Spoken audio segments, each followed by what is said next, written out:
Daily. Taste the Daily. ఆచి కారం పొడి అదరగొట్టే కారం రంగు రుచి ఆచి కారం పొడి. పవన్ కే సవాల్ విసిరిన మిథున్ రెడ్డి. ఎంత ధైర్యం! ఈ టైటిల్ ఎందుకు పెట్టాను అనేది కూడా మీకు క్లియర్గా వివరిస్తాను.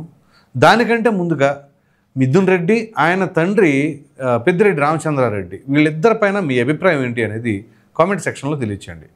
ఇక వివరాల్లోకి వెళ్ళినట్లయితే డిప్యూటీ సీఎం మరియు అటవీ శాఖ మంత్రి అయినటువంటి పవన్ కళ్యాణ్ ఈరోజు హెలికాప్టర్లో ఉండి అక్కడ నుంచి అటవీ భూములకు సంబంధించినది ఆయన వీడియో తీశారు.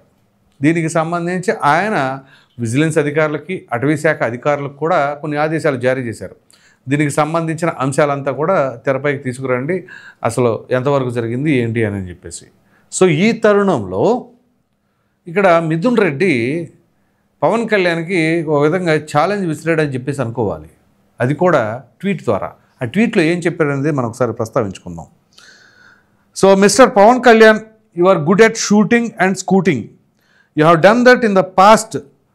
Remember Red Sanders remarks made by you and ran away after I demanded you to prove the allegations. What you have shot from your helicopter is our legitimate land. We bought it in 2000. అంటే mister Pawan Kalyan, you are good at shooting and scooting. అంటే జనరల్గా Pawan Kalyan film actor కాబట్టి shooting అనేదాన్ని మాట్లాడుతూ, అంటే ఇప్పుడు ఆయన తీశాడు కాబట్టి. రెండు స్కూటింగ్ అంటే కొంచెం అత్యుత్సాహం కావచ్చు, లేకపోతే కొంచెం ఎగురుకుంటా వచ్చి పనిచేశారు అనే తరహాలో, అంటే బాగా అత్యుత్సాహం అన్నట్లుగా. So you have done that in the past. ఎప్పుడు ఎర్రచందనం స్మగ్లింగ్ వ్యవహారం గురించి మాట్లాడారు చూసారా, దాని గురించి అలా ఎలిగేషన్స్ చేశారు. And Ryan away after I demanded you to prove that allegations. అప్పుడు నేను డిమాండ్ చేశాను ఆ ఆరోపణల్ని మీరు నిరూపించమని అని చెప్పేసి, అప్పుడు మీరు పారిపోయారు దాని నుంచి అని. What you have shot from your helicopter is our legitimate land. We bought it in 2000. మీరు అక్కడ షూట్ చేసిన ఆ భూమి అది మాది, మేము 2000 సంవత్సరంలోనే కొన్నాము. పైగా ఆ 2000 సంవత్సరంలో ప్రభుత్వం మాది కూడా కాదు అని చెప్పేసి అన్నారు దాని నెక్స్ట్ ట్వీట్లో. We were not in power in 2000. Either you are naive or fuelled that hatred for my family. అంటే నీకు మా ఫ్యామిలీ అంటే ఒక కక్ష లేకపోతే ఒక ద్వేషం ఉండడంతో ఈ విధంగా చేసేవేమో అని చెప్పేసి. Will you please prove your allegations or apologise. అంటే మీరు చేసిన ఆరోపణలు నిరూపిస్తారా లేదా క్షమాపణలన్నా చెప్పండి. తర్వాత ఇంకో ట్వీట్ పెట్టాడు. Details of the said land are a publicly available document. అదంతా పబ్లిక్గా అవైలబిలిటీ ఉంది. Anyone can access that. ఎవరైనా చూడొచ్చు. Please go through them first. Enquiries have been conducted and proved that there are no illegal things. అది పబ్లిక్గానే documents అన్నీ ఉన్నాయి. So మీరు చూపిస్తున్న ల్యాండ్ అక్రమంగా సంపాదించిందేం కాదు, అవి మీరు చూడొచ్చు. సో ఎంక్వైరీస్ అన్నీ కూడా జరిగినాయి, అది ఏమీ ఇల్లీగల్ కాదు అని చెప్పేసి అన్నారు. ఇక ఇప్పుడు అసలు కథ కొద్దాం.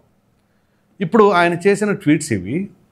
నేను పవన్ కళ్యాణ్కే సవాల్ విసిరాడు, ఎంత ధైర్యం అని ఎందుకు అన్నానంటే, పెద్దిరెడ్డి కుటుంబీకులు కానీ మిథున్ రెడ్డి కానీ వీళ్ళపైన కేసులు ఏమైనా ఉన్నాయా, లేకపోతే స్వచ్ఛీలులా ఎటువంటి ఏమీ లేవా? ఆల్రెడీ బెయిల్ పైన ఉన్నాడు మిథున్ రెడ్డి కాదా? అసలు మదనపల్లి ఫైల్స్ అదేంటి కేసు? వీళ్ళు చేసిన వ్యవహారాలు అన్నీ ఇన్ని కాదు చాలా ఉన్నాయని చెప్పేసి ఇదే తెలుగుదేశం పార్టీ అప్పట్లో ఆరోపణలు చేసింది. సరే, ఎంతవరకు ప్రూవ్ చేశారు, మరి అందులో ఉన్న మతలబ్ ఏంటి అనే విషయాన్ని ప్రక్కన పెడదాం. ఎందుకంటే ఏదైతే పెద్దిరెడ్డి రామచంద్రారెడ్డి అఫిడవిట్లో ఏది తప్పుడు ఆస్తులు చూపించారు అది ఇది అని చెప్పేసి అప్పట్లో ఎలిగేషన్స్ వచ్చి అది కోర్టులో వెళ్ళినా అది ఎక్కడా కూడా ముందుకు నడవలా. మరి అది తెలుగుదేశం పార్టీకి సంబంధించిన అభ్యర్థి చల్లాబాబు ఎందుకని దానిపైన ఇంప్లీడ్ అవ్వలేదు ఏంటి, అవన్నీ పలు అనుమానాలు తావిస్తుంది.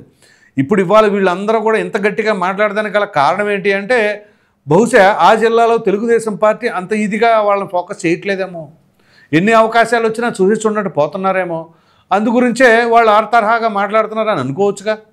మరి అదే తరహాలో వీళ్ళు అధికారంలో ఉన్నప్పుడు తెలుగుదేశం పార్టీ వాళ్ళని వదిలేరా? అంతెందుకు, ఇదే చంద్రబాబు నాయుడుని జైల్లో పెట్టినప్పుడు ఎక్కడో ఉత్తరాంధ్ర నుంచి తెలుగుదేశం పార్టీ కార్యకర్తలు చంద్రబాబు నాయుడు అభిమానులు సైకిల్ మీద యాత్రలు చేస్తుంటే ఇదే పుంగునూరులో అక్కడ ఆపి, ఎవరు అనుకుంటున్నారా మీరు ఎక్కడికి వచ్చారని చెప్పేసి వాళ్ళ గొడ్డలు ఉడిదీసి వాళ్ళని కొట్టిన మాట వాస్తవం కాదా? మరి తెలుగుదేశం పార్టీకి ఏమైంది ఇప్పుడు ఇంత అధికారంలోకి వచ్చిన తర్వాత? సరే, ఈ విషయాన్ని ప్రక్కన పెడదాం. ఇప్పుడు పవన్ కళ్యాణ్ గురించి మాట్లాడితే పవన్ కళ్యాణ్ ఆ రకంగా మాట్లాడుతున్నప్పుడు అసలు ఒక్క కేసు కూడా లేకుండా ఎటువంటి అవినీతి ఆరోపణలు అనేవి లేకుండా ఉన్న పవన్ కళ్యాణ్ పైన ఆయననే ఎలా ప్రశ్నించగల కెపాసిటీ ఉందనుకుంటారు? వీళ్ళు మొదటి నుంచి అనేక రకాలైన ఆరోపణలు, అది మిథున్ రెడ్డి కావచ్చు, లేకపోతే పెద్దిరెడ్డి రామచంద్రారెడ్డి కావచ్చు, వాళ్ళ బ్రదరు ద్వారకానాథ్ రెడ్డి కావచ్చు.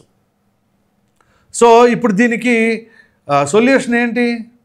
ఇది సదరు డిప్యూటీ సీఎం మరియు మంత్రి అయినటువంటి పవన్ కళ్యాణ్ పైన ఉంది. ఈ ఛాలెంజ్ని ఎలా చూస్తారు? ఇప్పుడు ఆయన విసిరాడు.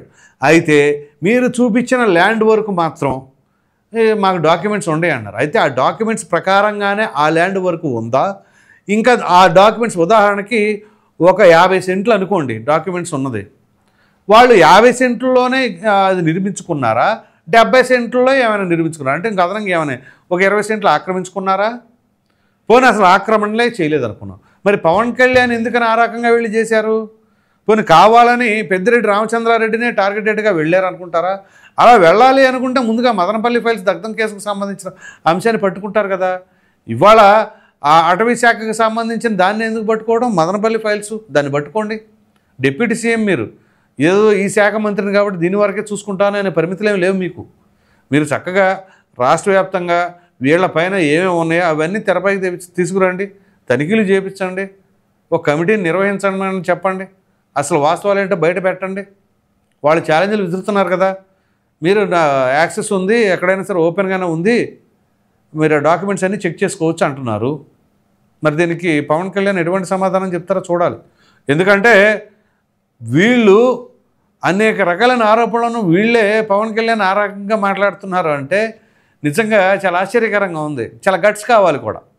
పవన్ కళ్యాణ్ ప్రశ్నించాలి అని అంటే అది ప్రజలకు సంబంధించిన అంశం అంటే వేరే విషయం, కానీ అవినీతి అక్రమాలకు సంబంధించిన అంశంలో ప్రశ్నించాలి అని అంటే, ఎందుకంటే పవన్ కళ్యాణ్ శైలి ఎలా ఉంటుందో మనకు తెలియదేం కాదు కదా. ఆయనకి ఏ అధికారం, కనీసం ఎమ్మెల్యే కానప్పుడే కౌలు రైతులకు సంబంధించి ఎవరెవరైతే ఆత్మహత్యలకు పాల్పడ్డారో ప్రతి కుటుంబానికి ₹1,00,000 ఆయన అప్పుడు ఇచ్చారు, ఆయన సొంత డబ్బు. ఇటీవల కాలంలో కూడా ప్రతి అంశంలోనూ ఆయన సొంత డబ్బులు ఇస్తున్నారు. అంటే అభివృద్ధికి సంబంధించిన కార్యక్రమాలు కాదు సుమా నేను చెప్తుంది. ఏదైనా సరే కొంతమంది ఇబ్బందులు పడుతున్నప్పుడు తన వ్యక్తిగతంగా తనకున్న సొమ్మునే ఇస్తున్నారు. అంతెందుకు ఆయనకు వచ్చే జీతాన్ని కూడా అదే పిఠాపురం నియోజకవర్గంలోని ఎవరైతే ఆర్ఫెన్స్ ఉన్నారో, అనాథలు ఉన్నారో ఆ అనాశరణాలకి ఇచ్చేస్తూ ఉన్నారు. సో మొన్న ఏదో రాఖీ పండగప్పుడు అనుకుంటా, అప్పుడు కూడా అక్కడ చీరలు అవన్నీ కూడా ఆడపడుచులకు ఆయన సొంత డబ్బులతో కొనిపెట్టారు.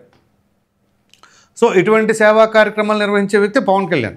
ఇవాళ అధికారంలో ఉన్నాం కదా అని ఎట్టబెడితే అట్ట విర్రవీగిపోయేలాగా ఎవరిని పెడితే అలా మాట్లాడట్లేదే. అక్కడ వెళ్తున్నారు, అధికారులను ఆదేశిస్తున్నారు, ఏం జరిగిందో చూడమంటున్నారు, ఒక సమగ్రమైన రిపోర్ట్ తయారు చేసి అడుగుతున్నారు. సో ఇంత మాత్రానే ఉలికిపాటు ఎందుకు వస్తుంది? సో వీళ్ళ పరిస్థితి అలా ఉంది.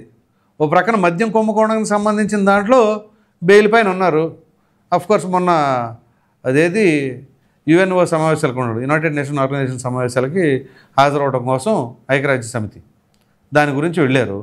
అది వేరే ఎపిసోడ్. మళ్ళీ దాని కథ ఏంటి, అసలు బెయిల్ ఆయనకి ఎలా వచ్చింది, ఆయనే ఆంధ్రప్రదేశ్కి ప్రతినిధ్యా, ఇట్లా చాలా డిబేటబుల్ క్వశ్చన్స్ ఉన్నాయి. అవి ప్రక్కన పెడదాం, ఇప్పుడు అది అప్రస్తుతం. కానీ వాళ్ళే ఇలా ప్రశ్నిస్తున్నారు అని అంటే మరి దీనికి గట్టిగా ఒక డిప్యూటీ సీఎం మరియు మంత్రిగా పవన్ కళ్యాణ్ పైన ఖచ్చితంగా బాధ్యత ఉంది, చెప్పాల్సిందే. తేల్చండి, లేదంటే వాళ్ళకి ఇలాగే అడుగుతూనే ఉంటారు. మరి లేకపోతే మీరు చేసిన ఎలిగేషన్స్ లాగానే ఉంటాయి. ఒకసారి ఒకరోజు కాదు కదా, పదే పదే చాలా ఉన్నాయి. ఎందుకంటే కూటమిని ఎన్నుకున్నది ప్రజలు ఎందుకు? అప్పట్లో వీళ్ళు ఎంత అవినీతికి పాల్పడ్డారు, ఇన్ని ఘటనలు జరిగినాయి, ఇన్ని అదేంటది విచక్షణ రహితంగా వీళ్ళపైన దాడులు చేశారు, ఇవన్నీ ఉన్నాయి. ఒకటి కాదు, చాలా పారామీటర్స్ ఉన్నాయి. సో ఈ నేపథ్యంలో అవన్నీ గమనించిన తర్వాత వాళ్ళని వద్దని పక్కన పెట్టేశారు. సో ఇప్పుడు వాళ్ళపైన ఏవేవైతే ఎలిగేషన్స్ ఉన్నాయో ఇప్పుడు అధికారంలో ఉన్నారు కాబట్టి అధికారులతో సమగ్రమైన దర్యాప్తు చేపించండి, అసలు వాస్తవాలు ఏంటి అనేది ప్రజల ముందు పెట్టండి. ఇందులో మొహమాటమే లేకుండా చూడాలి. ముందు పారదర్శకత ఇన్ని ఎందుకు అంటున్నానంటే చాలా వరకు కేసులు వీగిపోతున్నాయి అనే భావన ప్రజల్లో బలంగా ఉంది. ప్రధానంగా రేషన్ కుంభకోణం దగ్గర నుంచి ఇప్పటి వరకు చాలా ఉన్నాయి వాళ్ళపైన ఆరోపణలు, కానీ అవన్నీ ఎటుపోయినాయి అర్థం కావట్లా. సో అది ఇసుక కావచ్చు, మద్యం కావచ్చు, కల్తీ మద్యం కావచ్చు, లేదా ఇక అనేక రకాలైన అంశాలను వాటన్నిటిపైన అది భూ కబ్జాలు కావచ్చు.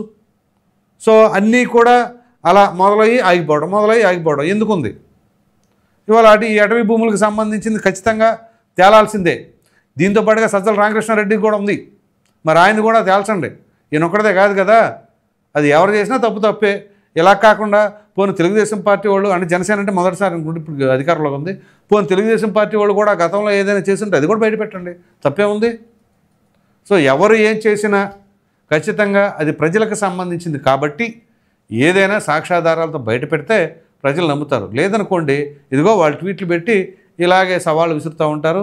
మరి అది ఏ విధంగా ఉంటుంది అంటే వీళ్ళేదో గుడ్డగాల్చి ముఖాన్ని ఎత్తున్నారు, అంతేగాని వీళ్ళ దగ్గర ఏమీ లేవు అనే పరిస్థితి అయితే ప్రజల్లోకి వచ్చే ప్రమాదం ఉంది. ఇది మొత్తానికి పరిస్థితి. మరి చూద్దాం ఏం చేస్తారేంటి అనేది.